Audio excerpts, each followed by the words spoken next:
Hey guys, and welcome to another First Impressions video. We're very lucky today to be trying out WW2 Bunker Simulator, which comes out on September 1st. This is a game in which you play the life of a soldier who has just taken over a bunker and has to survive day to day. It's got potential, but it needs a few quirks, like ironing out, I'd say. It looks like it could be very fun and get me really drawn into the game, but a few of the controller issues and hitboxes and stuff are probably going to put me off it, but they're very minor and subjective things, so things that I might have an issue with, you might not necessarily, but for me they're sort of a deal breaker because there's so many of these little nuances and stuff in the game that just kind of put me off it a little bit. But we'll go through the options and then we'll jump straight into the game. So, options wise, there's not a lot, and there really should be. You do get to turn VSync on or off, but outside of that you don't get to set the frame rate, which is not ideal. You do have these arrows, but what's nice is that the arrow disappears when you're on the maximum setting, so don't just constantly roll all the way through. It would be nice if there was like another indication. It's something I've seen in other games that I would like to see more in options, where you know what the highest setting is without having to scroll all the way through, so you know roughly where you're at. You get texture quality, you get blur, you get global reflections, and that's pretty much it. It would be nice if there was more here. The game doesn't look amazing, like it's not the highest graphical fidelity you're ever going to see, but there are certainly things that could make it run badly on lower systems, so something that could be added, and just more options in general is always nice to see. Your audio is pretty standard. Your language options, there's quite a few, which is nice to see. And then your controls, which you can map your keys, and you've got mouse sensitivity, which is nice. So yeah, on the whole, options-wise, not that great. What I will say is that loading takes quite a while as well, so we're going to jump into the game, and we'll show you what it's all about. Alright, here we are. So, you play in first person, and you basically go from day to day. I've just done the tutorial, we've just taken over the bunker, we're on day 1. You have to use your radio transmitter, which is here, in order to access your missions and stuff. Now, the problem I've got with this is that it didn't come up and tell me this is where I had to go. So, you originally get your headphones, or you get a set of headphones from another room, which is over here. Now, I was trying to use this thing because I thought that's what it was. And like I said, the mission indicator is very, very small on your screen, and you can sometimes miss it. It comes up with like a little beacon, sort of like the map indicators you get on like Gmaps or something, Google Maps. But anyway, so I didn't see that, so I was trying to use this forever. Right, now, I don't know how this is going to play into the game, but basically you've got to tune in, right? So because I thought this is how I used to get, or this is what I used to get the mission, I was doing this, and it was putting me off the game very, very, very quickly, because obviously with no way of understanding how to use it yet, because I'm assuming that it's going to be, you know, later in the game after a few days or whatever. It almost put me off. I was like, well, I'm not going through each one of these to try and listen to a message. Turns out I was just being stupid, but it is something to watch out for, because that's kind of just what you know, it's just where my mind went as to where it went. It's actually this thing you got to use. Now, this is kind of cool. I like this because you receive a message and you got to decrypt the password, right? So it's all Morse code. You get your password on the screen, and then you've got your Morse code, which decrypts it on the right-hand side. So you got to enter your password, and you got to figure out what it is. So it's dash, dot, dash, dash, dash, dash. So 1 dot, 4 dashes, which is a 1. Then your second word is 3 dashes, 2 dots, which is an 8. And then your third and fourth are both the same, which is just 4 dashes, which is Oh, it's not. It's 1.4 dashes. I'm a moron. I almost typed it in wrong there. So 1.4 dashes is ones. There you go. You get your password. You get your missions for the day. Done. So that's kind of cool. I like that. It gives you something that breaks it up. It's not a hugely difficult password system, but it does add a bit of authenticity because that's how they got the missions for the day, We've got to light a fire in the stove, and that's kind of like your mission 1. Now, some of the issues I've got with this game is the hitboxes for picking stuff up and using it, and also putting your stuff away. You can't put this headset down. It just kind of stays there. It would be nice if you could put it into your quick items, but you can't. So you have to throw it onto the desk. You've got to get rid of it in order to use it. Also, apparently you can only have one hand weapon, one melee weapon, and one automatic weapon or big weapon at a time. Which is kind of... I'm not a fan of that. The rest is for inventory. I would like it if you could have like 2 weapons instead of like a knife and a gun, etc. But, it is what it is. It's just the way of things. It's the way of the world. The other thing is picking items up. It's very, very, very finicky as to where it wants you to be. If you are even a centimetre out, it won't let you pick it up. It would be nice if the hitboxes for that were a bit larger, because I was trying to pick stuff up earlier and it was being very, very awkward.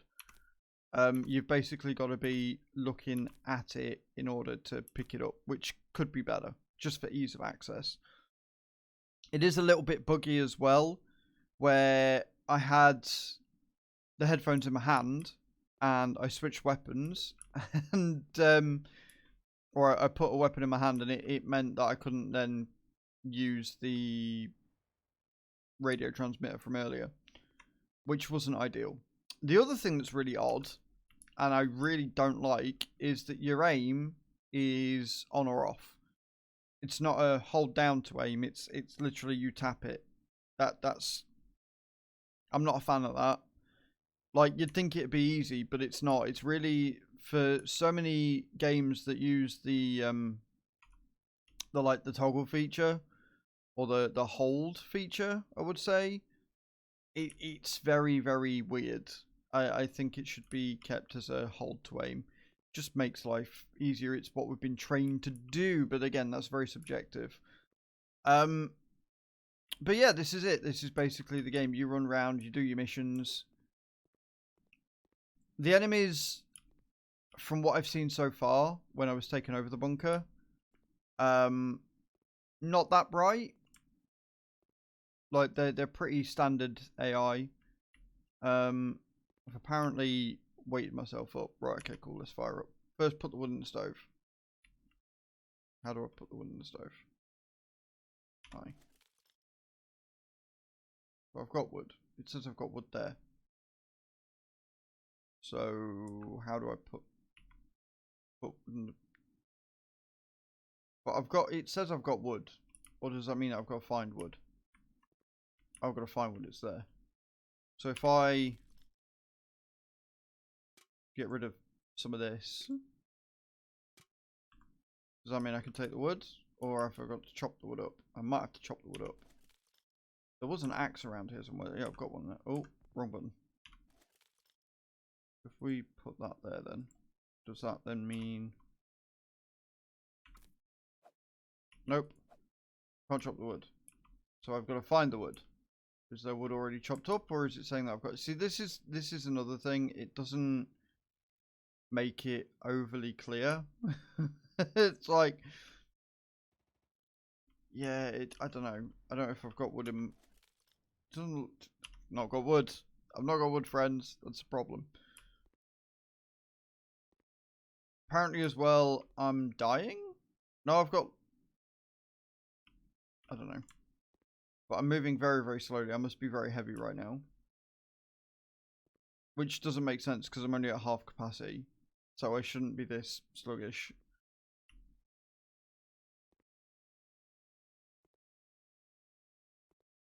So yeah, I don't know.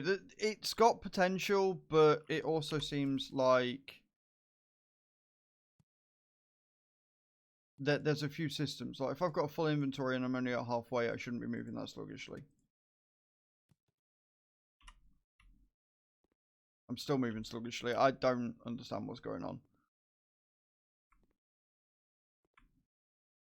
I don't know where the wood is. Like this movement shouldn't be a thing. I don't understand. Why am I moving so slowly? So I'm moving really slowly. I've got no wood. I don't know where to acquire the wood. There's no marker on to give me a hand. This is the thing I'm on about. Like the game's got potential, but it seems a wee bit on the buggy side, and it doesn't explain all of its mechanics very well. Like, this is day one, but I feel like this should be in the tutorial of how to do this sort of stuff so that you know for later on. So I don't know if I'm dying out. I don't know if I'm bleeding. I don't know if I'm just hungry. I think I'm hungry. I think that's why I'm moving really slowly. But I don't know how to eat. I don't know how to eat the food that I've got.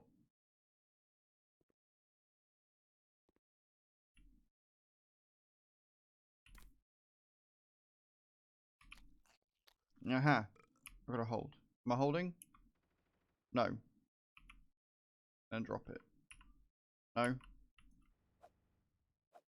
I can hit people with it. I don't know what's happening. Oh. Q. Drop it. There you go. 7. Eat. Right, so that's what it was. I was hungry. Because now you can see the bar is filling up. So that's what it was. So the food doesn't give you a lot, but you've obviously only got certain rations.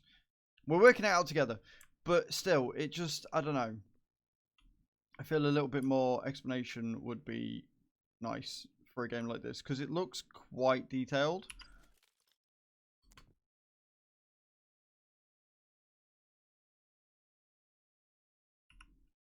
I don't know. Let me know what you think, guys. Let me know if this is a sort of simulator for you. Let me know if you would like more or less of a tutorial in a game like this. Let me know if it's a bit finicky for your liking. It certainly is for me.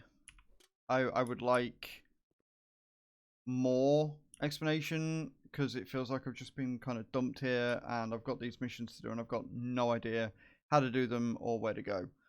This movement is really annoying as well, and it feels like I'm going to have to constantly go into my inventory to move them out because even though they're the same, you've got to use them individually. Like, it'd be nice if you could stack your inventory a little bit. Just a thought, because that's going to take a long time to do. Like, the fact that you've got to do that, then drop it, then get an 8, then do that, then drop it. You get 9, do that, and drop it. You go to 0, then do that, and drop it. It's a bit tedious. It'd be nice if I could, you know, if it would stack the tins as the same inventory item, so I could actually just go right 7 drop 7 drop 7 drop, or just, I don't know. It just needs a bit more refinement, I think, especially since you got to drop the item before you can pick up another one. This vessel is empty. That's helpful. But yeah, there it is, guys. World War II Bunker Simulator. It's not bad. It's certainly an interesting concept. I like the idea of it. I like how deep you can go into it. I just think that it needs a little bit more refinement. It needs a better inventory system. It needs larger hitboxes on the items you're trying to pick up. I don't like the aiming system in the game, and I feel like the AI is a little bit on the dumb side. Other than that, though, pretty good game. So check it out. It comes out on September 1st. Guys, thank you very much for watching. Don't forget to leave a like and a comment, and subscribe if you haven't already, and I shall see you all next time.